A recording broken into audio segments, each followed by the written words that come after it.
ओम अथ देवरथः तस्य वाग्बुद्धिः श्रोत्रे पक्षसि चक्षुषी युक्ते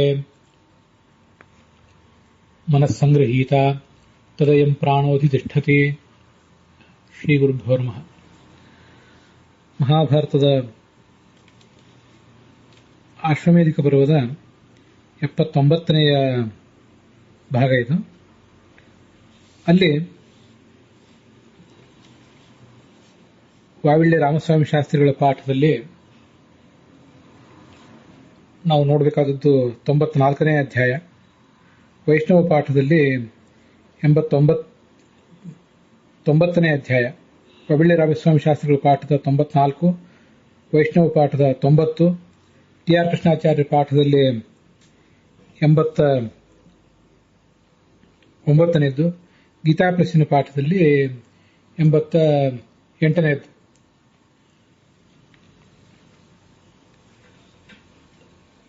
ಪಂಚಪಾಂಡವರ ಯಜ್ಞದ ಒಂದು ಸಿದ್ಧತೆ ಮುನ್ನಡೆದಿತ್ತು. ಆಗ ಈ ಅರ್ಜುನ ಅಷ್ಟರ ಜೊತೆಗೆ ದಿಗ್ವಿಜಯಕ್ಕೆ ಹೋದವನು ಮರಳಿ ಬಂದ. ಮರಳಿ ಬರುವುದನ್ನ ತನ್ನ ಒಬ್ಬ ದ್ಯೂತನ ಮೂಲಕ ಮೊದಲೇ ಯುಧಿಷ್ಠಿರಾದಿಗಳಿಗೆ ತಿಳಿಸಿಕೊಟ್ಟ. ಅರ್ಜುನನಿಗೆ ಇಷ್ಟು ಕಷ್ಟಗಳು ಯಾಕೆ ಬರ್ತವೆ ಅಂತ ಅನ್ನೋದನ್ನ ಈ ಯುಧಿಷ್ಠಿರಾದಿಗಳೆಲ್ಲರೂ ಕೂಡ ಕೃಷ್ಣನ ಜೊತೆಗೆ ಮಾತನಾಡ್ತಾ ಇದ್ರು. ಅರ್ಜುನನ ಒಂದು ದೇಹದ ಲಕ್ಷಣ, ಆತನ ಮೊಣಕಾಲ ಹಿಂಭಾಗ ದೀರ್ಘವಾಗಿರುವುದು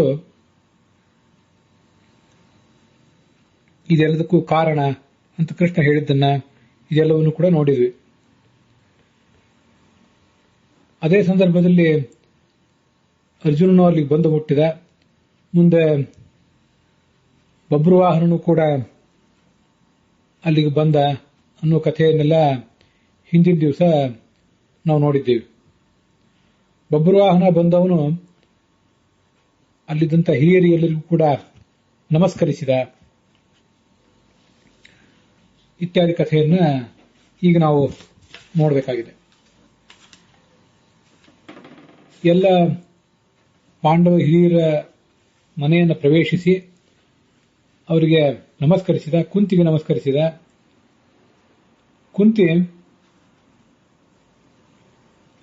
ತಮ್ಮ ಬಳಿಗೆ ಬಂದಂತಹ ಚಿತ್ರಾಂಗದೆ ಮತ್ತು ಉಲೂಪಿಯರನ್ನ ಸ್ವಾಗತಿಸಿದರು. ಬಬ್ರುವಾಹನ ಧೃತರಾಷ್ಟ್ರನನ್ನ ಭೇಟಿಯಾಗಿ ನಮಸ್ಕರಿಸಿದ.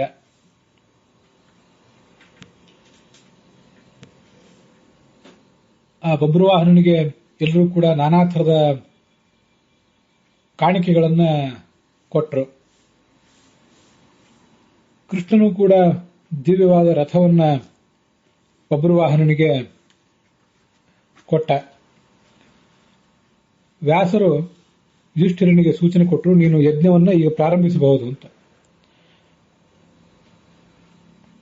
ನಾನೀಗಾಗಲೇ ಹಿಂದೆ ಹೇಳಿದ್ದೆ, ಯಜ್ಞ ನಡೆದರ ವರ್ಣನೆ ಈಗಾಗಲೇ ಬಂದಿದೆ. ಯಜ್ಞದಲ್ಲಿ ನಡೆದಂತಹ ಭೋಜನದ ವೈಭವ ಇತ್ಯಾದಿಗಳು. ಮುಂದೆ ಆಗುವ ಯಜ್ಞದ ವರ್ಣನೆಯನ್ನ ಅಲ್ಲಿ ಮೊದಲೇ ಮಾಡಿದ್ದರಷ್ಟೇ. ವಾಸ್ತವಿಕವಾಗಿ ಈಗ ಅದರ ಪ್ರಾರಂಭ ಕಾಣುತ್ತದೆ. ಈ ಯಜ್ಞದ ಹೆಸರು ಅಹೀನ ಅಂತ. ಅಹೀನ ಅಂದ್ರೆ ಯಾವುದೇ ರೀತಿಯಾದ ಕೊರತೆ ಇಲ್ಲದೆ ಇರುವುದು ಅಂತ ಒಂದರ್ಥ. ಶ್ರೌತ ಪದಾರ್ಥ ಕೋಶಗಳ ಅನುಸಾರವಾಗಿ ಎರಡು ಅರ್ಥಗಳು ಕಾಣಿಸ್ತವೆ. ಒಂದು, ಯಾವುದೇ ರೀತಿಯಾದಂತಹ ಹೀನತೆ, ದೋಷ, ಕೊರತೆ ಇಲ್ಲದೆ ಇರುವಂಥದ್ದು. ಇನ್ನೊಂದು, ಅಹ ಅಂದ್ರೆ ದಿವಸ, ಅನೇಕ ದಿನಗಳ ಕಾಲ ನಡೆಯುವಂತಹ ಒಂದು ಯಾಗ. ಹೀಗೆಲ್ಲ ಅದನ್ನ ವರ್ಣಿಸ್ತಾರೆ. ಅನೇಕ ದಿನಗಳ ಕಾಲ ನಡೆಯುವಂಥದ್ದು, 2 ದಿವಸದಿಂದ ಪ್ರಾರಂಭಿಸಿ ಅನೇಕ ದಿನಗಳ ಕಾಲ ನಡೆಯುವಂಥದ್ದು ಅಂತ ಅದಕ್ಕೆ ಅರ್ಥ. ತಾಂಡ್ಯ ಬ್ರಾಹ್ಮಣ ಅಂತ ಒಂದು ವೇದ ಭಾಗ, ಅದರ ಭಾಷ್ಯದಲ್ಲಿ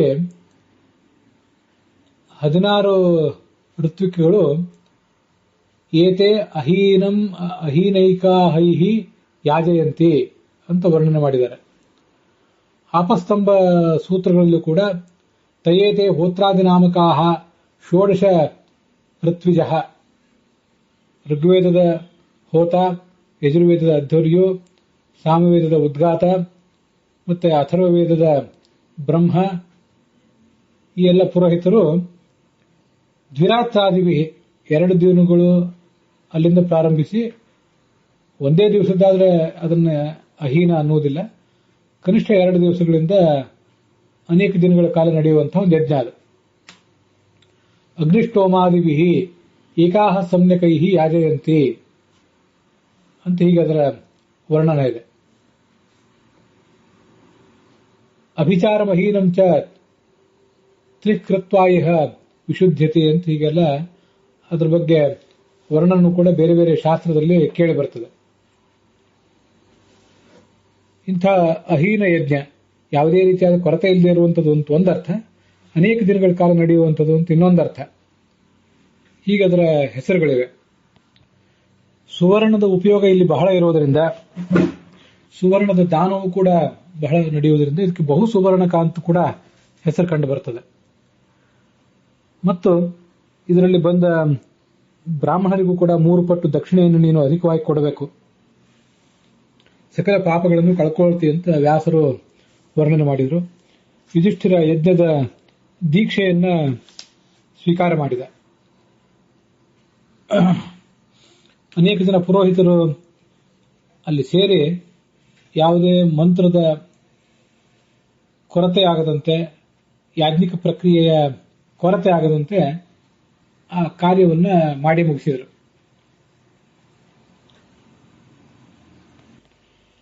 ಪ್ರವರ್ಗ್ಯ ಅಂತ ಒಂದು ಕರ್ಮ, ಆ ಕರ್ಮವನ್ನ ಎಲ್ಲವೂ ಯಜ್ಞದ ಅನೇಕ ಪ್ರಕ್ರಿಯೆಗಳು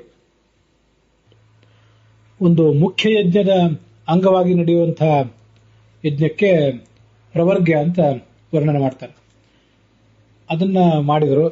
ಅದಾದ ಬಳಿಕ ಅಭಿಷವ ಅಂದ್ರೆ ಈ ಸೋಮಲತೆಯನ್ನ ಜಜ್ಜಿ ರಸವನ್ನು ಹಿಂಡುವ ಕಾರ್ಯಕ್ರಮ. ಅಲ್ಲಿಂದ ಮುಂದೆ ಆ ಸೋಮಲತೆಯನ್ನು ಉಪಯೋಗಿಸಿ ಅನೇಕ ಯಜ್ಞಗಳನ್ನ ಮಾಡಿದರು. ಆ ಯಜ್ಞದಲ್ಲಿ ಭಾಗವಹಿಸಲಿಕ್ಕೆ ನೋಡ್ಲಿಕ್ಕೆ ಬಂದವರಲ್ಲಿ ಯಾರು ದರಿದ್ರರಾದವರು, ದೀನರಾದವರು, ಹಸಿದವರು, ದುಃಖಿತರು, ಅಸಂಸ್ಕೃತರಾದವರು ಯಾರೂ ಕೂಡ ಇರಲಿಲ್ಲ. ಭೀಮಸೇನ ಯುಧಿಷ್ಠಿರನ ಆಜ್ಞೆಗನುಸಾರವಾಗಿ ಎಲ್ಲರಿಗೂ ಕೂಡ ಭೋಜನದ ವ್ಯವಸ್ಥೆಯನ್ನ ಸರಿಯಾಗಿ ಮಾಡಿದ್ದ. ಮತ್ತೆ ಅಲ್ಲಿ ಬಂದಂತಹ ಪುರೋಹಿತರಲ್ಲಿ ಕೂಡ ಷಡಂಗ ಸಮೇತವಾದ ವೇದವನ್ನು ಅಧ್ಯಯನ ಮಾಡದ, ವ್ರತಾನುಷ್ಠಾನವಿಲ್ಲದಂಥ, ಅಧ್ಯಾಪನ ಕರ್ಮದಲ್ಲಿ ಕುಶಲರಲ್ಲದೇ ಇರುವಂತಹ ಯಾವ ಪುರೋಹಿತರು ಕೂಡ ಇರಲಿಲ್ಲ. ಕರ್ಮಾಂಗದಲ್ಲಿಯೂ ಜ್ಞಾನಾಂಗದಲ್ಲಿಯೂ ಎಲ್ಲರೂ ಕೂಡ ಅಲ್ಲಿ ನಿಪುಣರೇ ಆಗಿದ್ರು. ನಾವೃತಃ ನಾನುಪಾಧ್ಯಾಯ ನಚ ವಾದಾಕ್ಷಮೋ ದ್ವಿಜಃ, ತತ್ವನಿರ್ಣಯಕ್ಕಾಗಿ ಮಾಡಬೇಕಾದ ಚರ್ಚೆಗಳಲ್ಲೂ ಕೂಡ ಅವರು ನಿಪುಣರಾಗಿದ್ದರು. ನಾನು ಈ ಹಿಂದೆ ಕೂಡ ಅನೇಕ ಬಾರಿ ಹೇಳಿದ್ದೆ, ಈಗ ಪುರೋಹಿತರು ಅನ್ನುವ ಒಂದು ವರ್ಗ ಬೇರೆ, ಪಂಡಿತರು ಅನ್ನುವ ವರ್ಗ ಬೇರೆ ಹೀಗೆ ಕಾಣಿಸ್ತದೆ. ವಾಸ್ತವಿಕವಾಗಿ ಹಿಂದೆ ಪುರೋಹಿತರು ಪಂಡಿತರು ಒಬ್ಬರೇ ಆಗಿರ್ತಿದ್ರು. ಒಬ್ಬನಿಗೆ ಪಾಠ ಹೇಳುವ ಶಕ್ತಿ, ಪೌರೋಹಿತ್ಯ ಮಾಡಿಸುವ ಶಕ್ತಿ ಇದೆಲ್ಲವೂ ಕೂಡ ಇರಬೇಕಾದದ್ದು ಶಾಸ್ತ್ರದ ದೃಷ್ಟಿಯಿಂದ ಅಪೇಕ್ಷಿತ. ಮುಂದೆ ಯೂಪಸ್ಥಾಪನ. ಯೂಪ ಅಂದ್ರೆ ಪಶುಗಳನ್ನ, ಯಜ್ಞದಲ್ಲಿ ಯಾವ ಪಶುಗಳನ್ನ ವಧಿಸ್ತಾರೆ, ಆಲಂಬನ ಮಾಡ್ತಾರೆ ಅಂತ ಪಶುಗಳನ್ನ ಅಲ್ಲಿ ಕಟ್ಟುವಂತ ಕೆಲವು ಕಂಬಗಳು. ಭೂಮಿಯಲ್ಲಿ ನಾನಾ ಥರದ ಯೂಪಗಳನ್ನ ಅವರು ಸಿದ್ಧ ಮಾಡಿದರು. ಷಡ್ ಬೈಲ್ವಾನ್, ಬಿಲ್ವ ಮರದ 6 ಯೂಪಗಳು, ಹಾಗೆ ಖಾದಿರಾನ್ ಬಿಲ್ವ ಸಹಿತಾನ್ ತಾವತಃ ಸರ್ವವರ್ಣಿನಃ, ಖದಿರ ಅಂದ್ರೆ ಕಗ್ಗಲಿ ಮರ, ಅದರ ಯೂಪಗಳು, ಮತ್ತೆ 6 ಪಲಾಶ ಯೂಪಗಳು, 2 ದೇವದಾರು ಮರದ ಯೂಪಗಳು. ದೇವದಾರುಮಯೌ ದ್ವೌತು ಯೂಪೌ ಕುರುಪತೇ ಕೃತವು ಶ್ಲೇಷ್ಮಾತಕಮಯಂ ಚೈಕಂ ಯಾಜಕಾಹ ಸಮಕಾರಯನ್. ಶ್ಲೇಷ್ಮಾತಕ ಅಂದ್ರೆ ಚಳ್ಳೆ ಮರ. ಈ ಎಲ್ಲ ಯೂಪಗಳನ್ನು ಮಾಡಿದರು. ಒಟ್ಟು 21 ಯೂಪಗಳು ಸಿದ್ಧ ಆದವು. ಇವುಗಳಲ್ಲದೆ ಬಂಗಾರದ ಯೂಪಗಳನ್ನು ಕೂಡ ಭೀಮಸೇನ ಸಿದ್ಧ ಮಾಡಿಸಿದ್ದ. ಅಲ್ಲಿ ಇಟ್ಟಿಗೆಗಳನ್ನು ಕೂಡ ತರಿಸಿದ್ರು, ಬಂಗಾರದ ಇಟ್ಟಿಗೆಗಳನ್ನು. ಆ ಬಂಗಾರದ ಇಟ್ಟಿಗೆಗಳಿಂದ ಯಜ್ಞ ಕುಂಡಗಳನ್ನ ಮಾಡ್ತಾರೆ. ದಕ್ಷ ಪ್ರಜಾಪತಿ ಯಜ್ಞದಲ್ಲಿ ಏನು ಶೋಭೆ ಇತ್ತು ಆ ಶೋಭೆಗಳು ಕಂಡು ಬರ್ತಾ ಇದ್ದವು. 4 ಚಿತಿಗಳಿದ್ದವು ಅಂತ ವರ್ಣನೆ ಮಾಡ್ತಾರೆ. ಅಗ್ನಿಯನ್ನ ಪ್ರತಿಷ್ಠಾಪನೆ ಮಾಡಲಿಕ್ಕೆ ಬೇಕಾದಂತಹ ಇಟ್ಟಿಗೆಯಿಂದ ತಯಾರಿಸಿದಂತಹ ವೇದಿಕೆಗೆ ಚಿತಿ ಅಂತ ಸಾಮಾನ್ಯವಾಗಿ ಶಾಸ್ತ್ರದಲ್ಲಿ ವ್ಯವಹಾರ ಮಾಡಿ. ಒಟ್ಟು 4 ಚಿತಿಗಳೇನಿದ್ದವು ಅವುಗಳ ಪ್ರತಿಯೊಂದರ ಉದ್ದ ಅಗಲವೂ ಕೂಡ 18 ಗೇಣಿದ್ದವು. ಆ ಚಿತಿಗಳಲ್ಲಿ ಅಗ್ನಿಯನ್ನ ಪ್ರತಿಷ್ಠಾಪಿಸ್ತಾರೆ. ಪ್ರಧಾನ ಚಿತಿ ಗರುಡನ ಆಕಾರದಲ್ಲಿತ್ತು ಅಂತ ವರ್ಣನೆ ಮಾಡ್ತಾರೆ. ಇದನ್ನೇ ಗರುಡ ಚಯನ ಇತ್ಯಾದಿ ಹೆಸರಿನಿಂದಲೂ ಹೇಳ್ತಾರೆ. ಗರುಡ ಪಕ್ಷಿಯ ಆಕಾರದಲ್ಲಿ ಆ ಯಜ್ಞ ವೇದಿಕೆಯನ್ನ ತಯಾರು ಮಾಡ್ತಾರೆ. ಅಲ್ಲೇ ಅಗ್ನಿಯನ್ನು ಪ್ರತಿಷ್ಠಾಪಿಸ್ತಾರೆ. ಅದು ತ್ರಿಕೋಣಾಕಾರವಾಗಿತ್ತು ಅಂತ ಕಂಡು ಬಂದಿದೆ. ಬೇರೆ ಬೇರೆ ಪ್ರಾಣಿಗಳಿಗೆ ಬೇರೆ ಬೇರೆ ಪಶುಗಳನ್ನ ಆಹುತಿ ರೂಪದಲ್ಲಿ ಕೊಡಬೇಕು ಅಂತ ಏನು ಶಾಸ್ತ್ರದಲ್ಲಿದೆ, ಆ ಪ್ರಕಾರ ಪಕ್ಷಿಗಳು, ಜಲಚರ ಪ್ರಾಣಿಗಳು, ಋಷಭಗಳು, ಹೀಗೆ 300 ಪಶುಗಳನ್ನು ಅಲ್ಲಿ ಬಂಧಿಸಿದ್ರು ಅಂತ ವರ್ಣನ ಇದೆ. ಇಲ್ಲೇನು ನಾವೀಗ ವರ್ಣನವನ್ನು ನೋಡ್ತಾ ಇದ್ದೀವಿ, ಇದರಂತೆ ವಾಲ್ಮೀಕಿ ರಾಮಾಯಣದ ಬಾಲಕಾಂಡದ 14ನೇ ಸರ್ಗದಲ್ಲಿಯೂ ಕೂಡ ಹೀಗೆ ಅಶ್ವಮೇಧ ಯಾಗ ನಡೆದಿದ್ದರ ವರ್ಣನೆ ಇದೆ. ಅಲ್ಲೂ ಇಷ್ಟೇ ಸಂಖ್ಯೆಯ ಯೂಪಗಳನ್ನ, ಸ್ತಂಭಗಳನ್ನು ಸ್ಥಾಪಿಸಿದ್ದು ಕಂಡು ಬರ್ತದೆ. ಷಡ್ಬೈಲ್ವಾನ್ ಅಂತ ಇಲ್ಲಿ ಮಹಾಭಾರತದಲ್ಲಿ ಕಂಡು ಬರ್ತದೆ.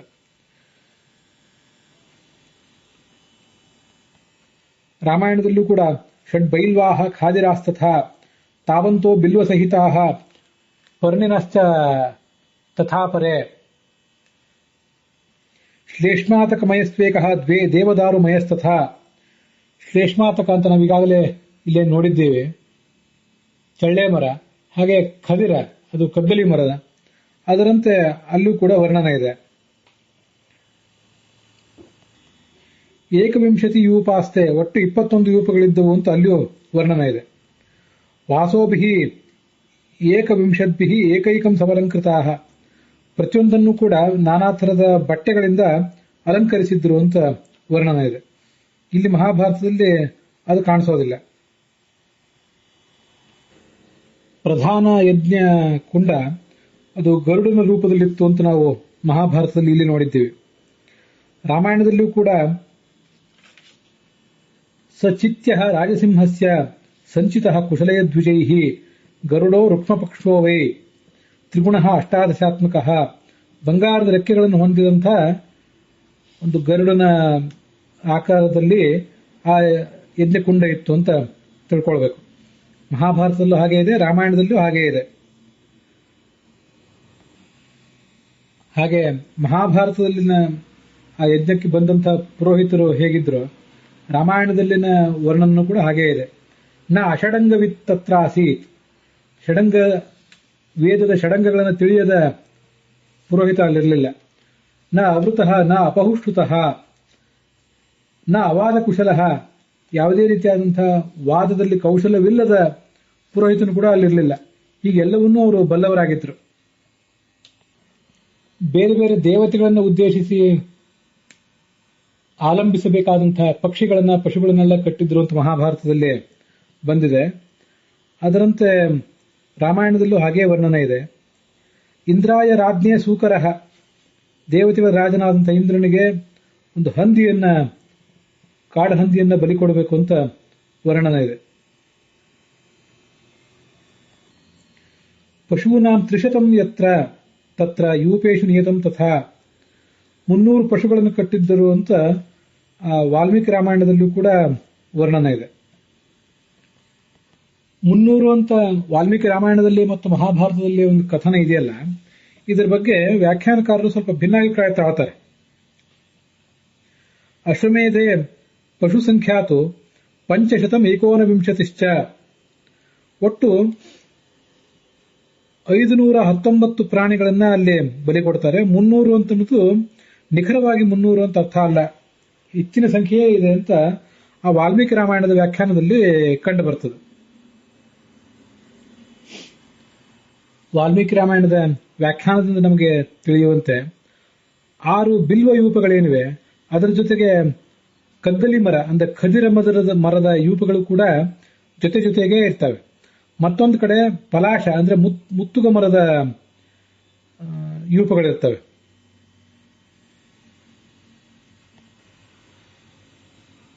ಯೂಪಾಯ ಉಚ್ಛ್ರಿಯ ಮಾಣಾಯಾಮ್ ಅನುಬ್ರೂಹಿ ಅಂತ ಅನೇಕ ಕಲ್ಪ ಸೂತ್ರಗಳು, ಆ ಯಜ್ಞದ ವಿಧಾನವನ್ನು ಹೇಳುವಂತಹ ವಾಕ್ಯಗಳನ್ನು ರಾಮಾಯಣದ ವ್ಯಾಖ್ಯಾನದಲ್ಲಿ ಕೇಳ್ತೇವೆ. ರಾಜ್ಯುದಾಲ ಉಗ್ನಿಷ್ಟಂ ವಿನೋತಿ ಪೌತುದ್ರ ವಾಭಿತೋ ಭವತಃ ಅಂತ ಹೀಗೆ ಮಾತಿರುವುದರಿಂದ ಶ್ಲೇಷ್ಮಾತಕ ಯೂಪ ಏನಿದೆ ಅದು ಮಧ್ಯದಲ್ಲಿರಬೇಕು. ದೇವದಾರುವಿನ ಯೂಪಗಳು ಶ್ಲೇಷ್ಮಾತಕ ಯೂಪ ಅದರ 2 ಪಕ್ಕದಲ್ಲಿರಬೇಕು. ಆ ಶ್ಲೇಷ್ಮಾತಕ ಯೂಪ ಅಂತೇನಿದೆ, ಚಳ್ಳೆ ಮರದ ಯೂಪ, ಅದರ ಉತ್ತರ ದಿಕ್ಕಿಗೊಂದು ಮತ್ತೆ ದಕ್ಷಿಣ ದಿಕ್ಕಿಗೊಂದು ದೇವದಾರು ಮರದ ಯೂಪಗಳಿರಬೇಕು.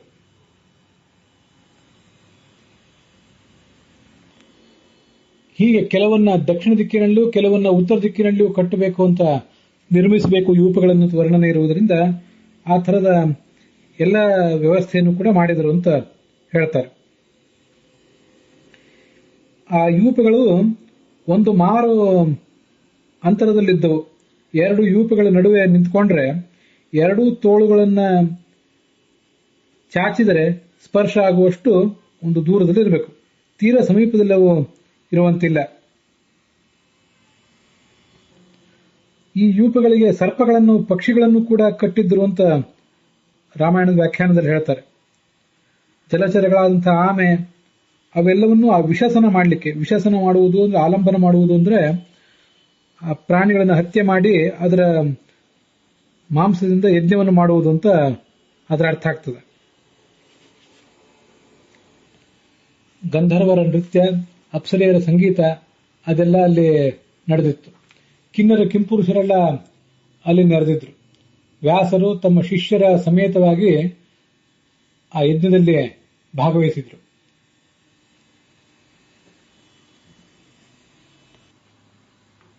ಇನ್ನ ಮುಂದಿನ ಅಧ್ಯಾಯದಲ್ಲಿ, ಮಹಾಭಾರತದ ಇನ್ನು ಮುಂದಿನ ನೋಡಬೇಕಾದ ಅಧ್ಯಾಯದಲ್ಲಿ ಆ ದ್ರೌಪದಿ, ಪಟ್ಟದ ರಾಣಿಯಾದ ದ್ರೌಪದಿಯನ್ನ ಅಶ್ವದ ಬಳಿಗೆ ಕೂಡಿಸಿದರು ಅಂತ ವರ್ಣನೆ ಇದೆ.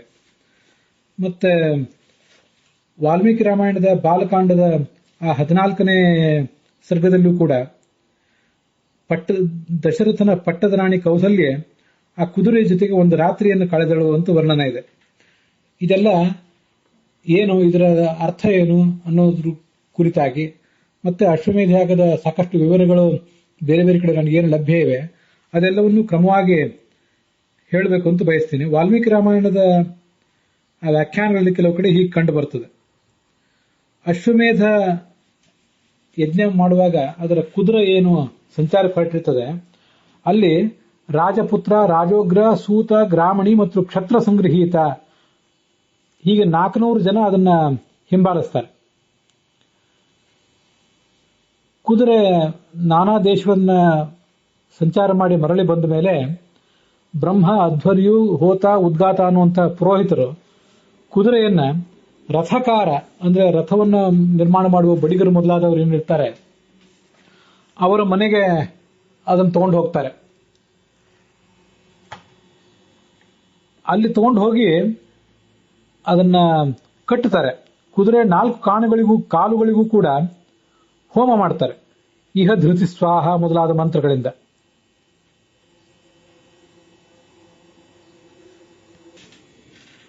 11ನೇ ತಿಂಗಳು ಆ ಕುದುರೆ ಮರಳಿ ಬಂದಾಗ ಯಜ್ಞದ ಸದಸ್ಯರು ಅದನ್ನು ಅಶ್ವತ್ಥ ಮರಕ್ಕೆ ಕಟ್ಟಿ ಹಾಕ್ತಾರಂತೆ. ಊರ್ಧ್ವಂ ಏಕಾದಶಾನ್ ಮಾಸಾತ್ ಅಶ್ವತ್ಥೇ ವ್ರಜೇಶ್ವರಂ ಬಧ್ನೀಯಾತ್ ಅಂತ ಅಪಸ್ತಂಭ ಸೂತ್ರದ ಉಲ್ಲೇಖ ಇದೆ. ಅದಕ್ಕನುಸಾರವಾಗಿ ಅಶ್ವತ್ಥ ಮರಕ್ಕೆ ಅದನ್ನು ಕಟ್ಟಿ ಹಾಕ್ತಾರೆ. 12ನೇ ತಿಂಗಳಿನಲ್ಲಿ ಯಜ್ಞಶಾಲೆಯ ನಿರ್ಮಾಣ,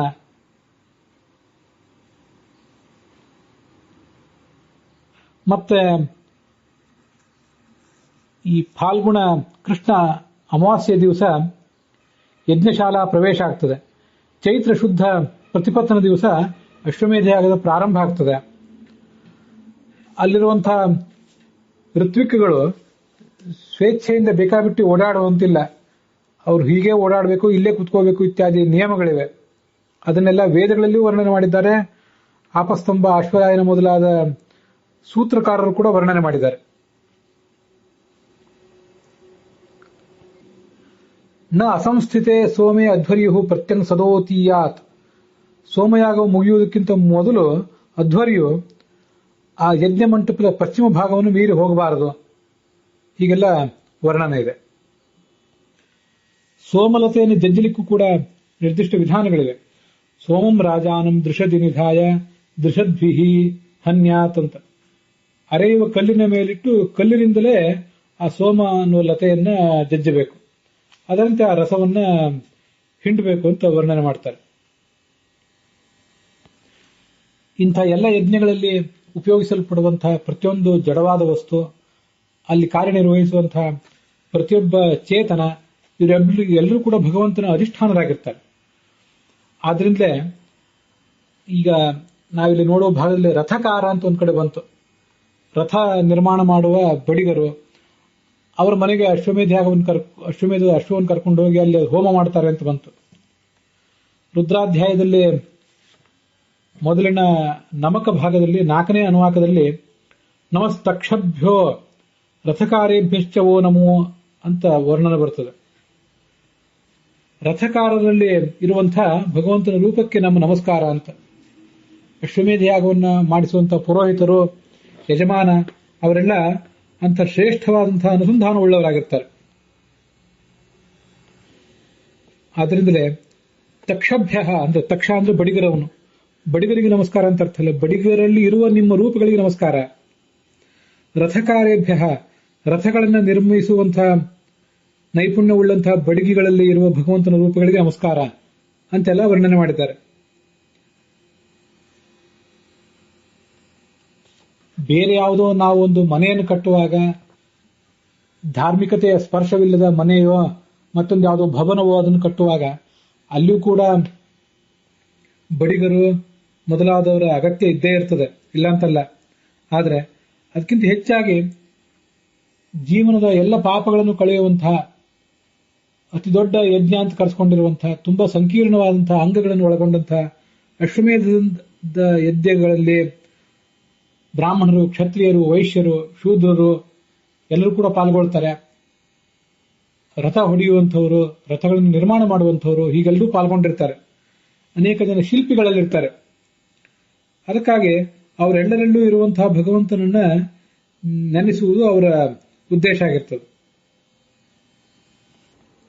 ಹಾಗೆ ಆ ರುದ್ರಾಧ್ಯಾಯದ ಚಮಕ ಅಂತ ಏನು ಭಾಗ ಇದೆ, ಅಲ್ಲಿ ಕೂಡ 7ನೇ ಅನುವಾಕದಲ್ಲಿ ಅಂಶು, ರಶ್ಮಿ, ಅದಾಭ್ಯ ಇತ್ಯಾದಿ ರೂಪವಾಗಿ ಆ ಯಜ್ಞದ ಅಂಗಗಳನ್ನು ವರ್ಣನೆ ಮಾಡ್ತಾರೆ. ಯಜ್ಞಾದಿ ಕರ್ಮಗಳು, ಅವುಗಳ ಫಲ, ಅವುಗಳ ಸಾಧನ ಇವೆಲ್ಲವೂ ಕೂಡ ಭಗವಂತನ ಅಧೀನ. ಭಗವಂತನ ಪ್ರೀತಿಗಾಗಿ ಆ ಕರ್ಮಗಳಾಗಬೇಕು ಅನ್ನುವಂಥ ಆಲೋಚನೆ ಇರ್ತದೆ. ಅದಕ್ಕೆ ಅವೆಲ್ಲವೂ ನನಗೆ ದೊರಕಲಿ, ಅದರಲ್ಲಿರುವ ಭಗವಂತನ ರೂಪದ ಸಾಕ್ಷಾತ್ಕಾರ ನನಗಾಗಲಿ, ಭಗವಂತ ಇದ್ದಾನೆ ಎನ್ನುವ ಎಚ್ಚರ ನನಗಾಗಲಿ ಅಂತೆಲ್ಲ ಈ ಯಜಮಾನನಾದವನು, ಪುರೋಹಿತರಾದವರು ಮೊದಲಾದವರು ಪ್ರಾರ್ಥನೆ ಮಾಡ್ತಾರೆ. ಸೋಮರಸವನ್ನ ಹಾಕಿಡುವಂತಹ ಪಾತ್ರಗಳು, ಅದ್ರ ಬಗ್ಗೆ ಎಲ್ಲ ನಾವು ನೋಡ್ತೇವೆ. ಸೋಮರಸವನ್ನ ಕಲ್ಲಿನಿಂದ ಜಜ್ಜಬೇಕು ಅಂತ ಬಂತು, ಅವುಗಳನ್ನು ಮುಂದೆ ಪಾತ್ರದಲ್ಲಿ ಹಾಕಬೇಕು. 8ನೇ ಅನುವಾಕದಲ್ಲಿ ಚಮಕದಲ್ಲಿ ನನಗೆ ಇಧ್ಮ ಅಂದ್ರೆ ಸಮಿತ್ತು, ಬರಿಹಿ ಅಂದ್ರೆ ದರ್ಭ, ಯಜ್ಞದ ವೇದಿಕೆ ಇವುಗಳೆಲ್ಲವೂ ನನಗೆ ಸಿಗಲಿ ಅಂತ ವರ್ಣನೆ ಇದೆ. ಅವು ಸಿಗುವುದು ಅಂದ್ರೆ ಅಲ್ಲಿರುವ ಭಗವಂತನ ರೂಪದ ಜ್ಞಾನವನಿಗಾಗಲಿ ಅಂತ ಅದರ ಅಭಿಪ್ರಾಯ. ಸೃಚ ಅಂದ್ರೆ ಅಗ್ನಿಯಲ್ಲಿ ತುಪ್ಪ ಹಾಕ್ಲಿಕ್ಕೆ ಉಪಯೋಗ ಆಗುವಂತಹ ಚಮಚ ಅಥವಾ ಕಟ್ಟಿಗೆ ಅಂತ ಚಮಚ ಅಥವಾ ಸೌಟಿನಂತಹ ಸಾಧನಗಳು ಅವೆಲ್ಲವೂ ನಮಗೆ ಸಿಗುವಂತಾಗಲಿ, ಅವುಗಳಲ್ಲಿರುವ ಭಗವಂತನ ರೂಪದ ಸಾಕ್ಷಾತ್ಕಾರ ನಮಗಾಗಲಿ. ಹವಿರ್ಧಾನ ಅಂತ ಆ 8ನೇ ಅನುವಾಕದಲ್ಲಿ ಒಂದು ಶಬ್ದ ಇದೆ. ಹವಿರ್ಧಾನ ಅಂದ್ರೆ ಆ ಯಜ್ಞದಲ್ಲಿ ಸೋಮ ಬಳ್ಳಿಯನ್ನೇನು ತರ್ತಾರೆ, ಆ ಸೋಮ ಬಳ್ಳಿಯನ್ನು ಹೊರುವಂತಹ ಒಂದು ಬಂಡಿ, ಆ ಬಂಡಿಯನ್ನ ಹವಿರ್ಧಾನ ಎಂಬ ಮಂಟಪದಲ್ಲಿ ನಿಲ್ಲಿಸ್ತಾರೆ. ಆ ಸೋಮಲತೆಯನ್ನ ಕುಟ್ಟುವ ಕೆಲಸ ಆ ಮಂಟಪದಲ್ಲೇ ನಡೀತದಂತೆ. ಮತ್ತು ಗ್ರಹಗಳು ಸೋಮರಸವನ್ನು ಹಾಕಿಡುವಂತಹ ಮಣ್ಣಿನ ಅಥವಾ ಕಟ್ಟಿಗೆಯ ಪಾತ್ರಗಳನ್ನು ಕೂಡ ಅಲ್ಲೇ ಇಡ್ತಾರೆ. ಆ ಹವಿರ್ಧಾನ ಮಂಟಪದ ಆಗ್ನೇಯ, ನೈಋತ್ಯ, ವಾಯವ್ಯ, ಈಶಾನ್ಯ ದಿಕ್ಕುಗಳಲ್ಲಿ ಒಂದು ಅರತ್ನಿ ಪ್ರಮಾಣದ ಹೊಂಡಗಳನ್ನ ನಿರ್ಮಾಣ ಮಾಡ್ತಾರೆ. ಅರತ್ನಿ ಅಂದ್ರೆ ಒಂದು ಮುಷ್ಟಿ ಮಾಡಿ ಅಲ್ಲಿ ಕಿರುಬೆರಳನ್ನು ಚಾಚಬೇಕು, ಆ ಪ್ರಮಾಣದ ಅಳತೆ. ಈ ಹೊಂಡಗಳನ್ನ ಉಪರವ ಅಂತ ಕರೀತಾರೆ.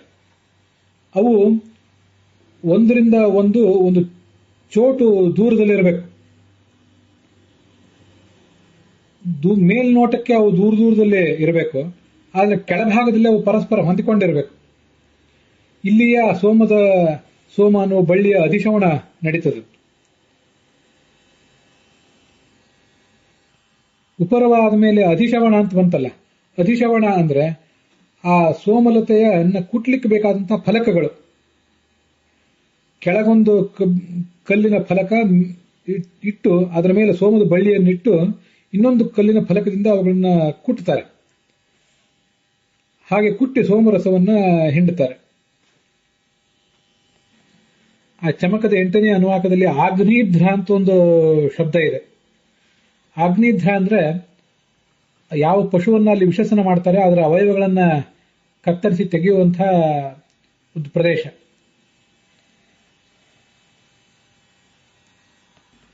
ಚಮಕದ 7ನೇ ಅನುವಾಕದಲ್ಲಿ ಆ ಗ್ರಹಗಳು ಅಂತ ಸೋಮರಸವನ್ನು ಹಾಕಿಡುವ ಪಾತ್ರಗಳ ಬಗ್ಗೆ ವರ್ಣನೆ ಇದೆ. ಅವೆಲ್ಲವನ್ನು ಮರದಿಂದ ನಿರ್ಮಾಣ ಮಾಡಿರ್ತಾರೆ.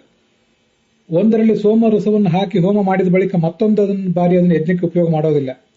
ಅಗ್ನಿಯಲ್ಲಿ ಅಥವಾ ನದಿಯಲ್ಲಿ ಅದನ್ನು ವಿಸರ್ಜಿಸ್ತಾರೆ.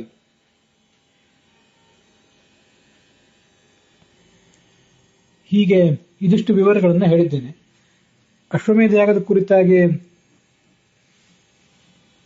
ವಿಶೇಷತಃ ರಾಜನ ಪತ್ನಿ ಆ ಅಶ್ವದ ಜೊತೆಗೆ ಮಲಗಬೇಕು ಅನ್ನೋದ್ರ ಕುರಿತಾಗಿ ಇನ್ನೂ ಅನೇಕ ಸಂಗತಿಗಳನ್ನು ಹೇಳುವುದಿದೆ. ಅದನ್ನ ಮುಂದಿನ ಭಾಗದಲ್ಲಿ ನೋಡೋಣ.